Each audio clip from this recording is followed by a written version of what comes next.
ఆనంద్, నువ్వు రోజు video games ఆడుతున్నట్టున్నావేంటి? నేను వచ్చినప్పుడల్లా నేను గమనిస్తున్నాను. అలా గేమ్స్ ఆడవచ్చు. వీడియో గేమ్స్ ఆడితే ఎంత ఎంజాయ్మెంట్ ఉంటుంది నీకు తెలుసా? నాకు తెలీదు. గేమ్స్ ఆడడం వల్ల నీకేమైనా ఉపయోగం ఉందా? వీడియో గేమ్స్ కనిపెట్టక ముందు ఎంతో మంది మేధావులు సైంటిస్టులు ఉన్నారు. వారికి జ్ఞానం ఎలా వచ్చిందంటావు? అంతెందుకు, వీడియో గేమ్స్ కనిపెట్టిన వారికి తెలివితేటలు ఎలా వచ్చాయంటావు? సరే, నువ్వు ఎన్ని రోజులు వీడియో గేమ్స్ ఆడావు కదా, ఏం నాలెడ్జ్ వచ్చింది? ఏం తెలివితేటలు సంపాదించావు? అంటే అది యెహోవా భయభక్తులు కలిగి ఉన్నట్టు జ్ఞానం మూలమని బైబిల్ చెప్తుంది, కానీ వీడియో గేమ్స్ మూలమని చెప్పడం లేదు. యెహోవా భయభక్తులు కలిగి ఉన్నట్టు జ్ఞానం మూలమని బైబిల్ చెప్తుంది. ఇలా పొద్దు పొద్దున్న నా మూడు చెడదంగా బాగా అర్థమైందా? సమయాన్ని పోనిచోడు అజ్ఞాని అని బైబిల్ చెప్తుంది. అక్కడ విపరీతమైన అగ్ని, దాహం ఉంటాయి. ఇక్కడ చిన్న ఎంజాయ్మెంట్ కోసం యుగ యుగాలు మండే నరకానికి వెళ్తావా? అసలు ఏం మాట్లాడుతున్నా తెలుస్తుందా భయ? సరేరా, మళ్ళీ కలుద్దాం.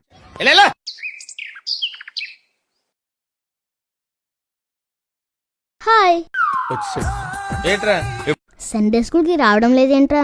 నా ఇష్టం, నేను రా దెంగే. మీకు భయవేస్తుంటుందా? అమ్మో, నాకు చాలా భయం.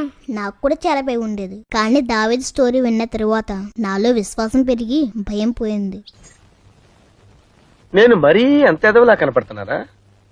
ఓ మాదిరిగా కూడా కనపడలేదా? నువ్వు అబద్ధాలు ఆడతావా? అన్న నిజం చెప్పరా. ఆడతాను. అబద్ధమాడు పేదలు దేవునికి అసహ్యమైన బైబిల్లో ఉందిరా. అబద్ధమాడుట పాపం, పాపానికి జీతం నరకం.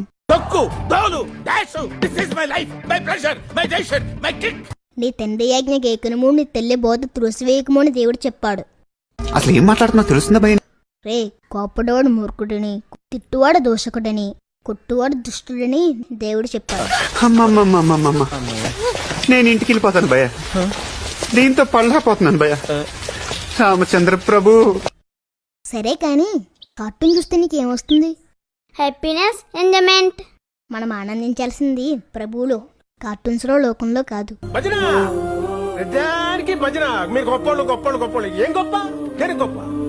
కార్టూన్స్ చూస్తూ ఉండే టైం వేస్ట్ చేసుకుంటున్నావు.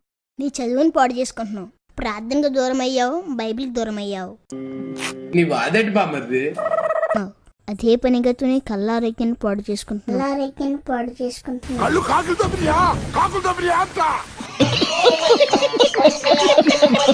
నిజమైన ఎంజాయ్మెంట్ అంటే సండే స్కూలేరా. మనం పరలోకం వెళ్ళాలంటే ఎలా జీవించాలో అక్కడ బోధిస్తారు.